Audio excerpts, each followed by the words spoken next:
The book of Genesis. In the first video, we saw how chapters 1 through 11 set up the basic storyline of the Bible. God has created all things, and he makes humans in his image to rule the world on his behalf. The humans choose sin and rebellion, and so the world spins out of control into violence and death, all leading up to the rebellion and scattering of the people in Babylon. And so the big question is, what is God going to do to rescue and redeem his world? Well, out of that scattering at Babylon, the author traces a genealogy of just one family that leads eventually to a man named Abram, later known as Abraham.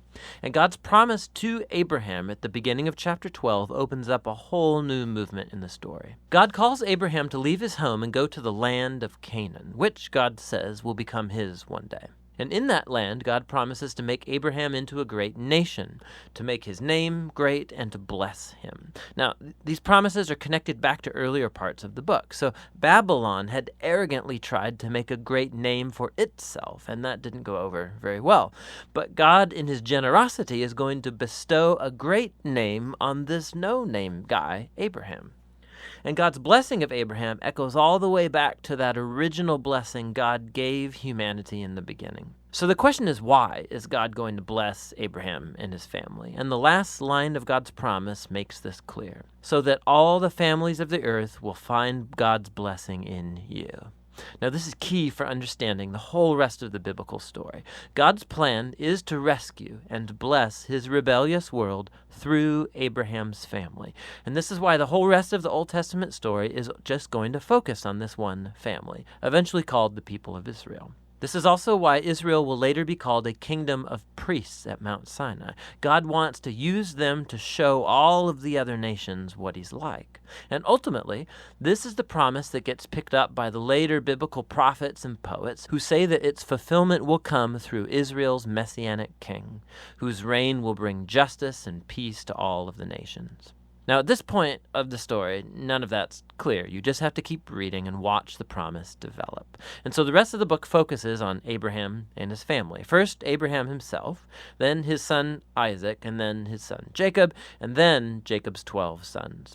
And the stories about each generation, they're united by two main themes. So first, each generation of Abraham's family is marked by repeated failure. They just keep making really bad decisions that mess up their lives and that put God's promise in jeopardy. However, God remains faithful to them. He keeps rescuing them from themselves and reaffirming his commitment to bless them and bless the nations through them despite their failings. So the Abraham stories. God had promised Abraham a huge family, but on two different occasions, he's afraid for his life because other men are attracted to his wife, and so he denies that he's even married to her, which creates, of course, all of these problems. And not only that, Abraham and his wife Sarah, they can't have children, and so Sarah arranges for Abraham to sleep with one of their servant girls, which also creates all of these problems in the family. But each time, God bails Abraham out. And in chapters 15 and 17, God even formalizes his promise to Abraham with an official commitment called a covenant. This is a classic scene. God invites Abraham to look up at the night stars and to count them. And he says, that's how numerous your family's going to be.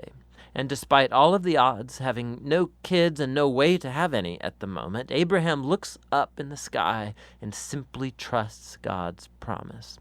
And God responds by entering into a covenant with Abraham, promising that he will become a father of many nations, that God's blessing may come to the whole world. God asks Abraham to mark his family with a sign of the covenant, circumcision of all the male boys in the family. This is a symbol to remind them that the fruitfulness of their family is a gift from God.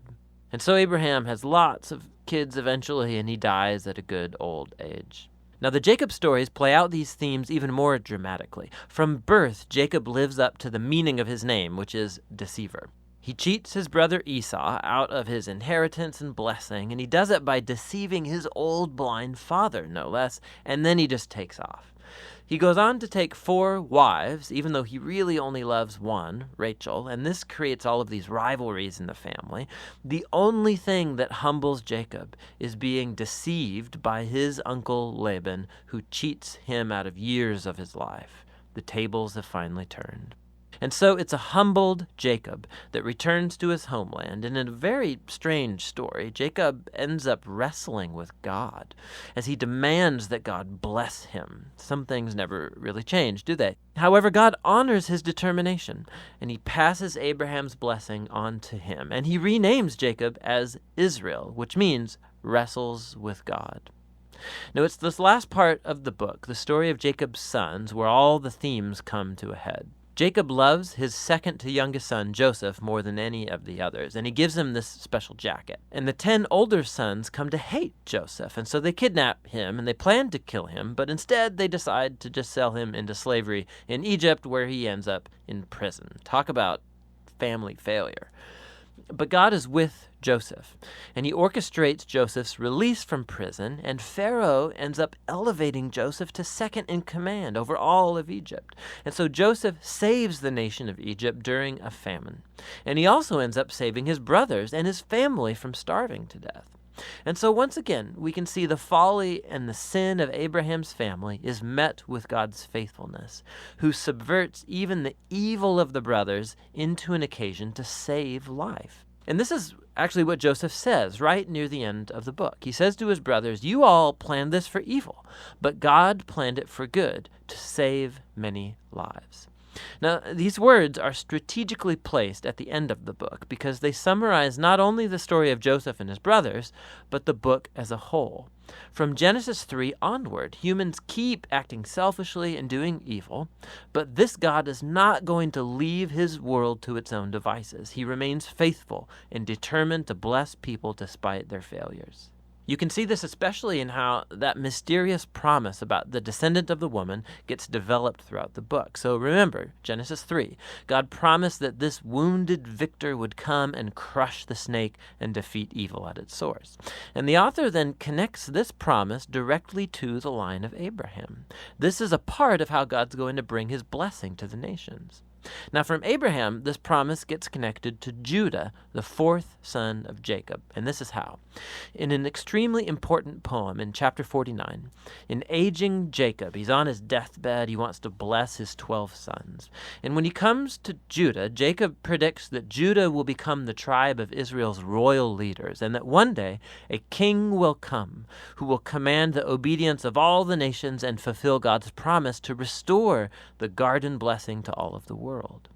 And then after this, Jacob dies. And later Joseph dies too. And the growing family remains in Egypt.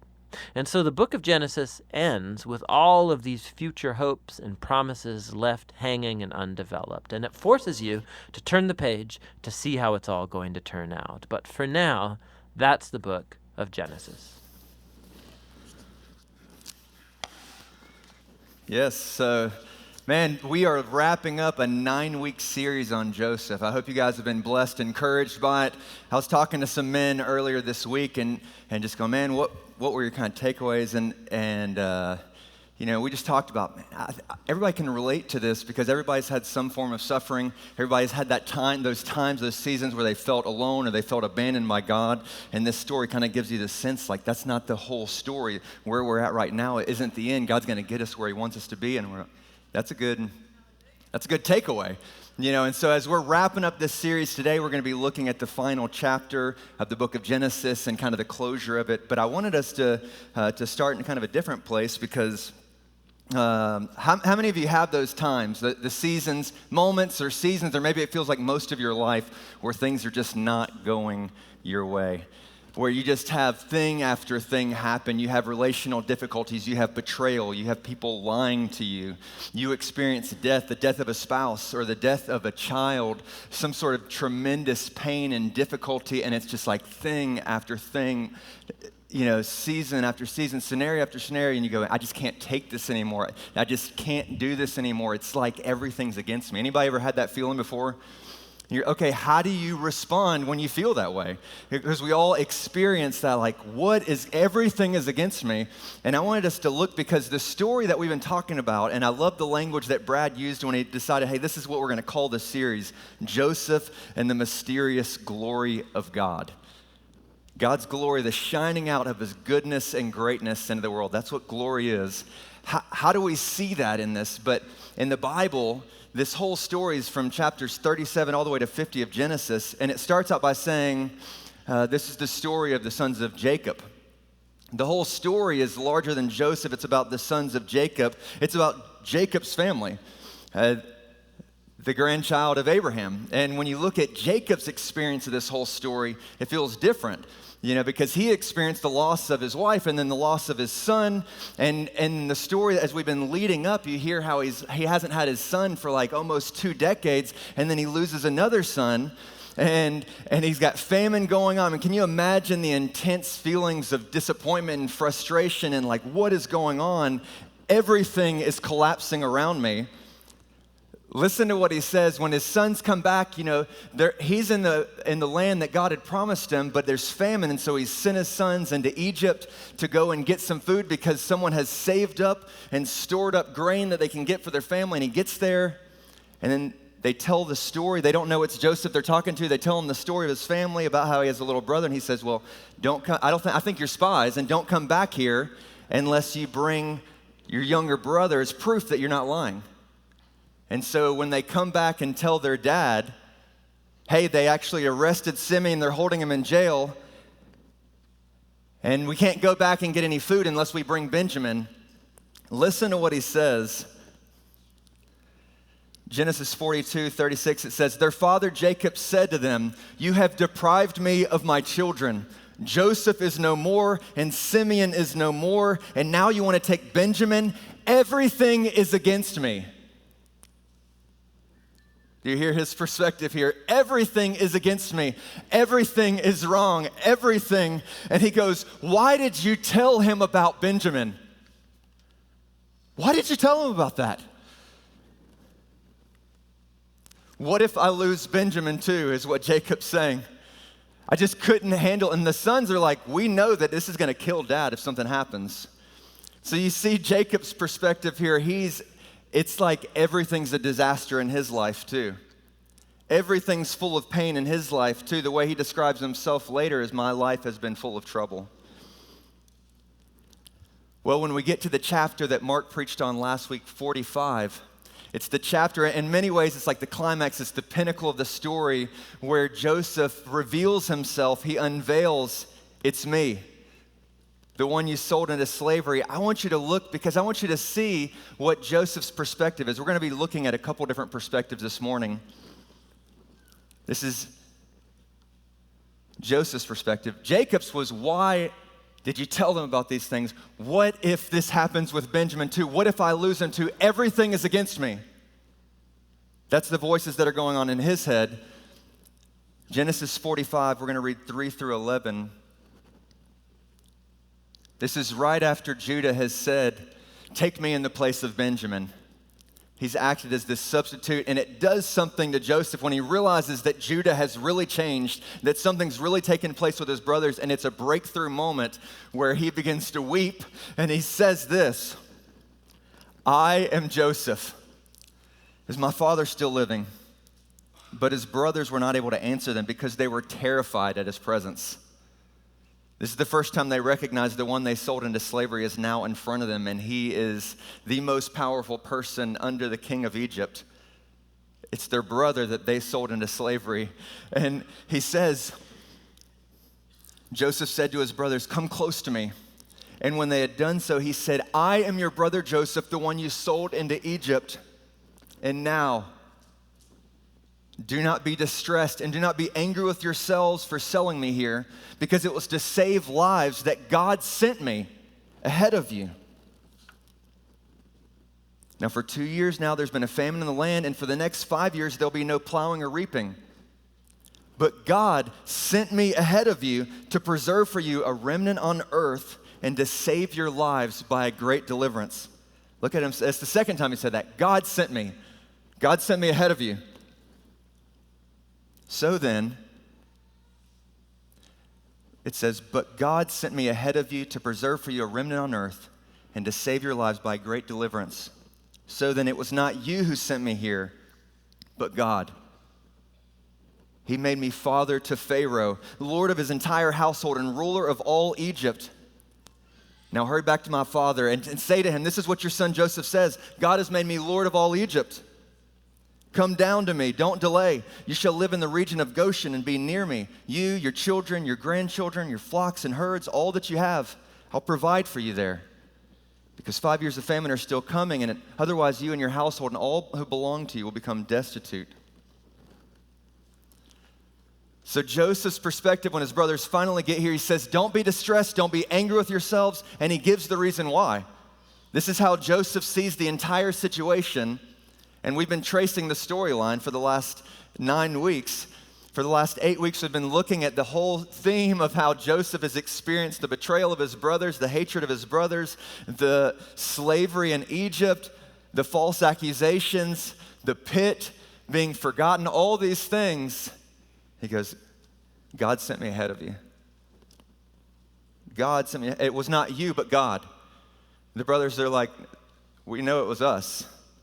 They know that they sent him.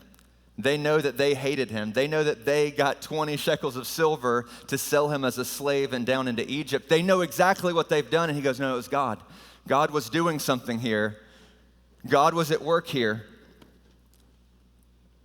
When we looked at the story of Joseph, we got so many things when he was in the pit. When he was in the pit and in prison, when he was a slave, we got these things about him not giving up hope. Not giving in to temptation, not forgetting who God was. He'd held on to some truths about God. He'd remembered who God was. He'd reflected on the fact that God had been with him every step of the way. God's presence was sustaining him in all the difficulties and all the pain.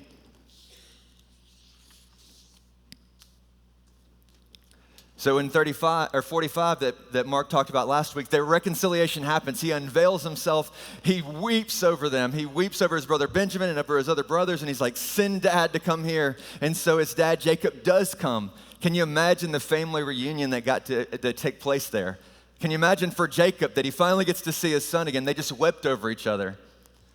Here's what's interesting. Joseph provides for his family the best land in Egypt, the land of Goshen. They continue to do what they did, which was to be shepherds in this land. And his dad lives for 17 years. So there's 17 years before his brothers betray him and sell him into slavery, and then there's 17 years after he's reconciled to his dad before he dies. 17 years where he provided for his brothers, looked after them, gave them the things that they needed, where they flourished. And then their dad does some amazing blessings. He prophesies blessings over them. He says, I want you to gather around. I'm going to tell you what's going to take place at the end, in the last days or in the last days of your lives. And he prophesies what's going to take place in the future, including that very significant prophecy over Judah that a king would come from Judah's line. But he does these things and then he dies. And they all wept and mourned. And then I want us to look, this is the passage I want us to really look at. At the end of the story, after Joseph's provided for his family for 17 years, after he's taken care of them, after the reconciliation has taken place, we're going to read this, Genesis 50, verses 15 to the end of the book of Genesis.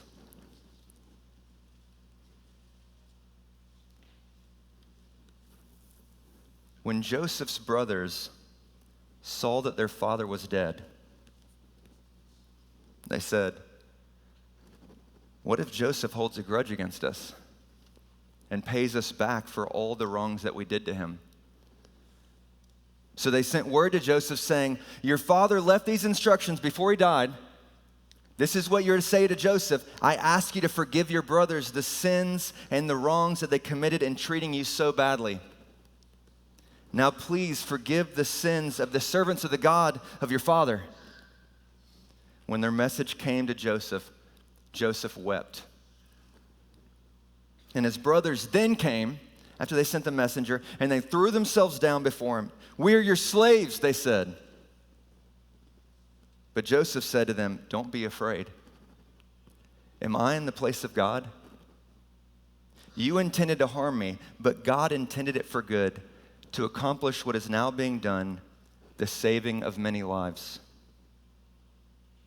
So then, don't be afraid. I will provide for you and your children. And he reassured them and spoke kindly to them. So I want to pause just for a second there, and I want us to see there's two questions in this section of Scripture. There's a question that the brothers ask, and there's a question that Joseph asks.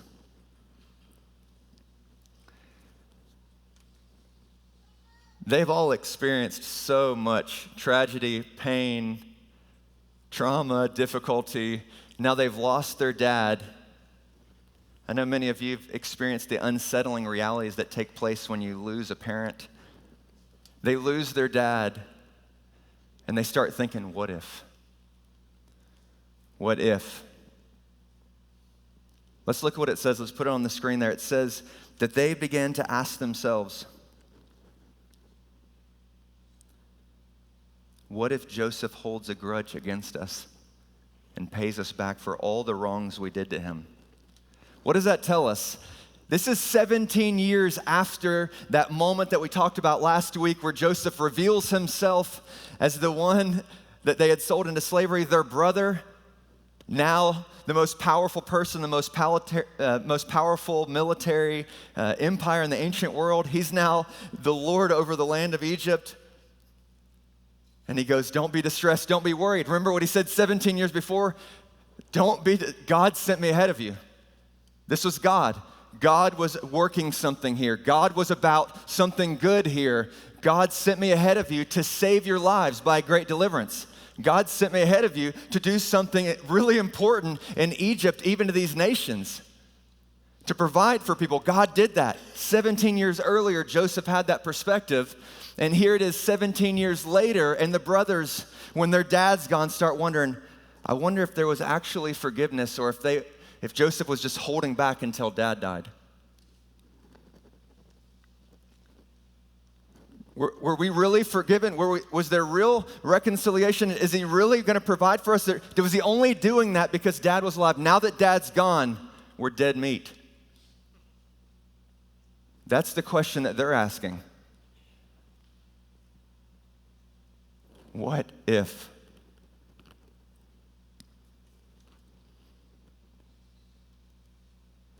They said, Dad said, please forgive us.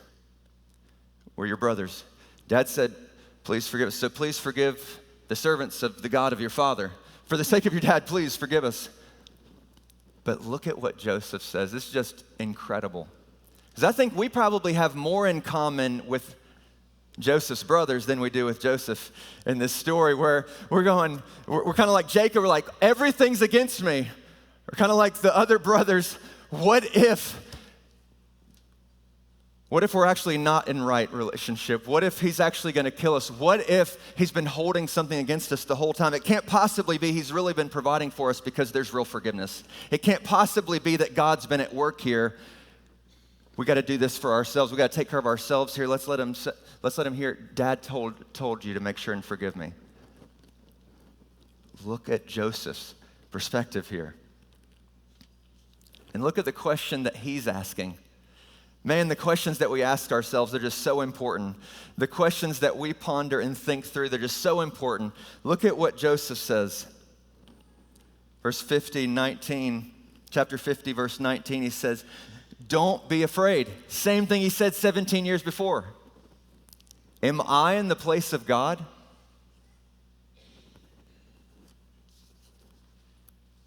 It's kind of an interesting question because in some ways, Joseph is in a very, very powerful position. He has the ability. The reason they're so afraid is he has the power to end their lives. He has the power to destroy them. He's been the one that's been providing for them. He's the one that provided all the things that they have. He could take it away. He could end their life. But he goes, am I in the place of God? In other words, what he's really asking is, who's the one that's in charge here? I'm in this position because God put me here. I'm in this position of power because God has placed me here, and he's not going to misuse his power that God has given him. Here's why. Look at verses 20. 21, he says, you intended to harm me. You did intend evil. Joseph doesn't overlook it and say, hey, I think it was an accident what you did, so it's fine. He goes, you intended to harm me, but behind that was something even more important. They knew what they had done, and they knew what they deserved. They knew what they had done, and they knew what they would do to him. They knew what they had done, and they knew what they deserved. And he goes, you don't understand, though, that God's doing something. Here's what God intended in this. Here's what God intends in this whole thing, what he put me in this role 17 years before to do. God intended it for good. For what? To accomplish what is now being done, the saving of many lives.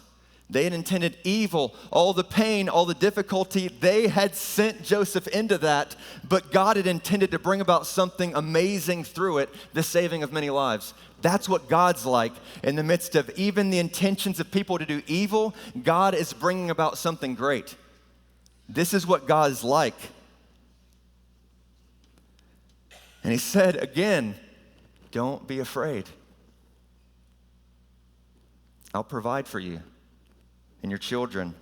And he reassured them and he spoke kindly to them. I love the next place of those two words, the two words that are used there, that he reassured them, or some versions say he comforted them and spoke kindly. The next time those two words are together, the prophet Isaiah is speaking to the people and he's saying, speak comfort, comfort my people. Tell Jerusalem, speak tenderly to them, tell them their sins have been paid for. They've paid. The Lord's given them double for all their sins. There's a voice crying out in the wilderness, prepare the way of the Lord. Joseph gives them this message of comfort. He gives them this message of peace. He goes, I'm going to provide for you. And so he comforted them and spoke kindly to them. Man, incredible. How is it possible for Joseph to have that kind of perspective? You know, and I hope as we've looked at this series, we've gotten some principles and some wisdom that by God's grace, I hope we hold on to. And when we looked at Joseph's life in the pit, we talked about, man, he didn't give up hope. He didn't give in to temptation, to despair. Part of the reason why is because the Spirit of God was with him. The presence of God was with him, never left him. God doesn't leave his people. We had this perspective. The next week we talked about this idea that the way to hold on to these things, the way when we're in the pit, the way when we're in difficulty to hold on to faith is by remembering God's past deliverance, by reflecting on his promises, by resting in God's love. That's how we can hold on when we're going through difficulties. Or here Joseph is at the end of his life and he's the most powerful person in Egypt and he goes, am I in the place of God? I don't just get to do whatever I want to do here. It's not my place to do that. God has put me here to do good. He's put me into a position of authority and power to bless, to bring about blessing to this place, to preserve you, to save you, to rescue you, to provide for you, and that's what I'm going to do. And that's what God has always intended, that his people, regardless of whatever position or circumstances that they're in, to hold on, to trust in his promises when things are hard, and when we get into the good times, to know that he blesses us to be a blessing to others. That's God's intention.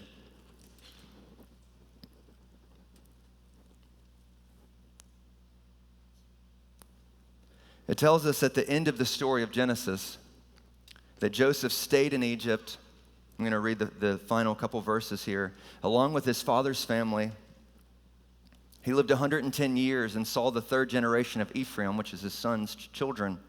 He saw his great-grandkids. And also the children of Machir, son of Manasseh, who's another one of his children, were placed at birth at Joseph's knees.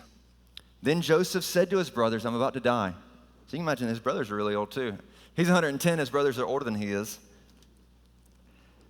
Listen, once again, Joseph believes God's promises. God will surely come to your aid and take you up out of this land to the land he promised on oath to Abraham, Isaac, and Jacob. He knew something he held on to in the pit, something he held on to all the way through. God is going to deliver me because I'm part of this promised people. God is going to do something in the middle of this because I know that God is good in this.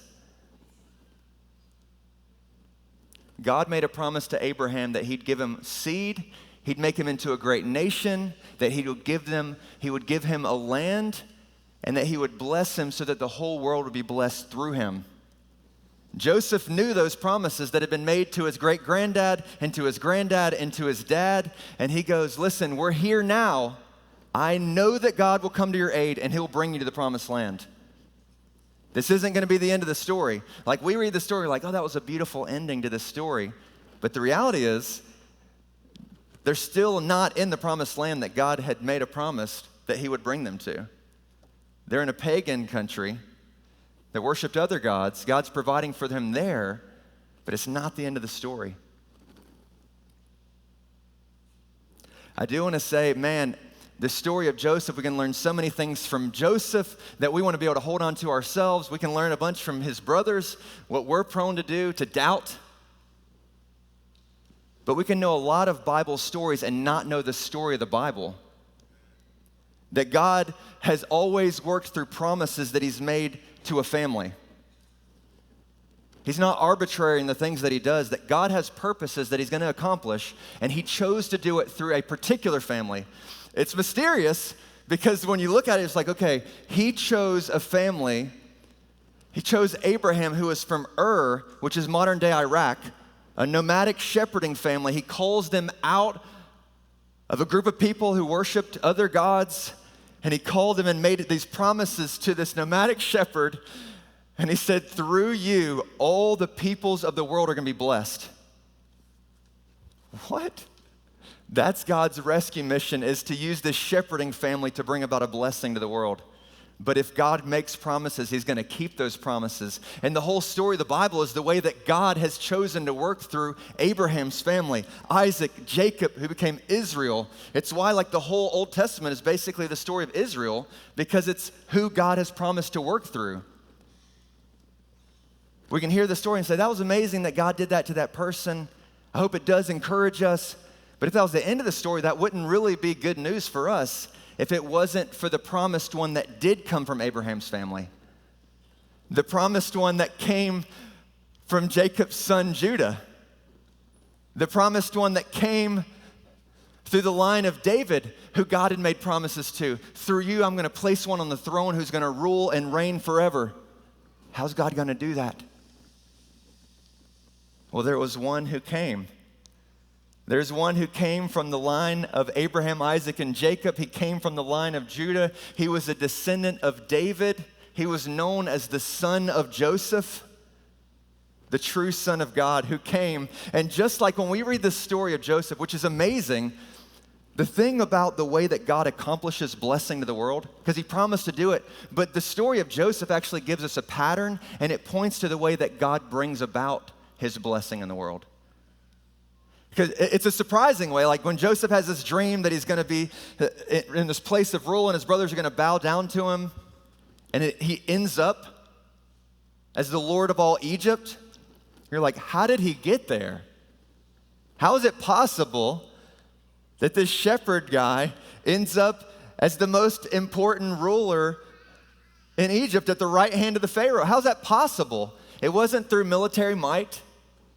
It wasn't through political maneuvering and persuasion. He literally ends up in Egypt because God gave him a dream. He's hated by his brothers. He's sold for 20 shekels of silver. He's thrown in as a slave into this foreign land, foreign language, foreign people. He serves faithfully. He blesses those he's with. He's falsely accused. It's like, how many things can happen to this guy? He's thrown into prison. He's forgotten, and then he's raised up through interpreting dreams to become this powerful, exalted ruler in Egypt. An unbelievable story. The way that God brought this about was something that we could never do. Joseph could have never made himself in that position. He could have never got himself into that role. God brought it about through these circumstances that were painful, difficult, suffering for Joseph. God used it to exalt him to a place where he would provide and preserve this family and provide for all these other nations. It was like a small picture of God's promise to bless the nations. But ultimately, it was to preserve this family because there would be a seed that God had promised. The one that had been prophesied about that would crush the head of the serpent. The one that God had promised in Genesis 12, that through Abraham's family he would bless the world. All right, he's going to be this awesome king. He's going to come with his power and destroy his enemies. Is that the way that God established his rule? Is that the way Jesus is exalted? No. Jesus comes as the beloved one of his Father, who is hated by his brothers, filled with the Spirit of God, goes about blessing and doing good, betrayed by his brothers, sold for pieces of silver, falsely accused though he'd done nothing wrong, put onto a cross and exalted. So that God raised him up and seated him at the right hand, above every ruler, with the name that's above every name, that at the name of Jesus, every knee would bow and every tongue would confess that Jesus Christ is the Lord. That's what God has done. That is how God has done it. But it is through a pattern of a suffering servant. God sends one ahead to be a blessing to the nations, but it often includes suffering. And his people throughout history have often suffered so that blessing could be brought to others. Jesus is the greater Joseph. He's the promised one that God sent. And here's the thing, at that end of the story, you see the brothers going, man, I don't know. I don't know if we've really been forgiven. I don't know if we're really reconciled. Man, how many times have we experienced the same thing? Jesus is revealed to us. We recognize that he is the one who has the ability to preserve us, to save us, to rescue us when we come. But then we go, wait, was it really actually because that's the promise that he's given us? Are we really forgiven? Is he really going to provide for us? Is he really good? Look at all this stuff that's going on. I feel like I'm kind of on my own here. This story of Joseph and the story of the Bible shows us that even when great evil, in the story of Jesus, Acts 4 tells us, he goes, why do the nations rage and the peoples plot in vain? It said, the rulers, Pontius Pilate, the Gentiles, all these people gathered together because they hated Jesus. They were wanting to put him to death. But the Bible says that they did what God's power and plan had decided beforehand should take place. Wow. That even in the greatest evil ever, in the killing of the Son of God, God was accomplishing the greatest good ever in the salvation of people through the death of his Son and his resurrection. God made a promise to Abraham. He made a promise to David. And he prophesied there'd be a new covenant where he'd give a new heart, where he'd give everlasting life. And the way that we become part of that covenant promise is through Jesus. The way that we receive all that God intends for us to have is through God's Son, known as Son of Joseph, from the line of David. Jesus is the way to be forgiven. Once again, the brothers knew the evil they had done, but they didn't understand the good that God was intending to do through all that whole circumstance. We know many times all the evil that we've done, the bad things that we've done, the sin that we've done.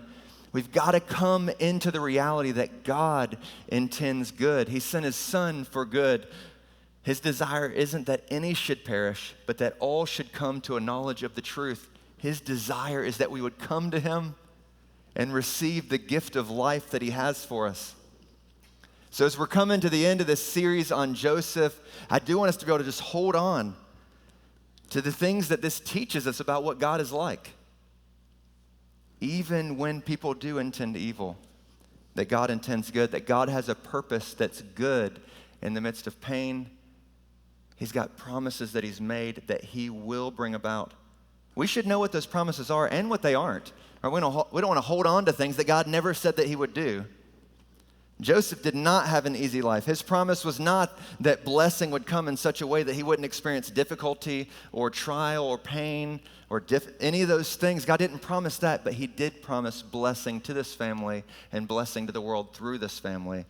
All of that is fulfilled in the person of Jesus and the sending of his Spirit. And he's calling for a group of people who will trust him, believe that God's going to keep his promises, and even that he'll work in us and through us for good to bring about his blessing to others who do not yet know him. Many people do not yet know him. And his promise, his intention is good for the saving of many lives. He always calls out a people for his purpose. His purpose is that we would come to know his Son, become part of his saving mission in the world, to bring all people to know his Son. So as we're wrapping up that series, I want to just bring back those three things, and the worship team can come out, because I just want us to be blessed by the reality. Those three words that were said when we were talking about Joseph in the pit: remember, reflect, and rest. To remember. All throughout the Bible, there's all these stories of God's great deliverance. One of the things with scriptures, we want to read those things to be reminded of those things that God has done as a deliverer. This is what God's like. You know, so much of our perspective is influenced by our experiences. It's unavoidable that we're going to be impacted by where we've sat in life, where we've stood in life, what's happened to us in life. But also, so much of our perspective is shaped by what we immerse ourselves in, the community that we place ourselves in, the story that we place ourselves in. And as we read God's word, as we get into the community of God's people that know what God is like, it changes us. It changes our perspective. It renews our mind, where we don't think the way that we thought before, because we get in touch with what God is like and what he's done. We can reflect on his promises and, to rest in his love. God sent Joseph ahead to save, but the greatest sending, God loved the world so much that he sent his only Son. He gave us his only Son, that anyone who believes in him would not perish, but have eternal life. I want us to pray, and then I want us, just as a way of kind of responding to this whole series, can we just sing this song of worship that he is a way maker, that he's a promise keeper. He keeps his promises. He's with us. His Spirit's with us in difficulty. God, we thank you for the story of Joseph. We thank you for your story, the bigger story of what you've done in the past, all the ways that you've kept your promises. You've been there with your people. You do not leave them or forsake them. Lord, you've promised that anybody who comes to you, trusts your Son, becomes part of your people. And all these promises apply, that you bring about good even in the midst of difficulty.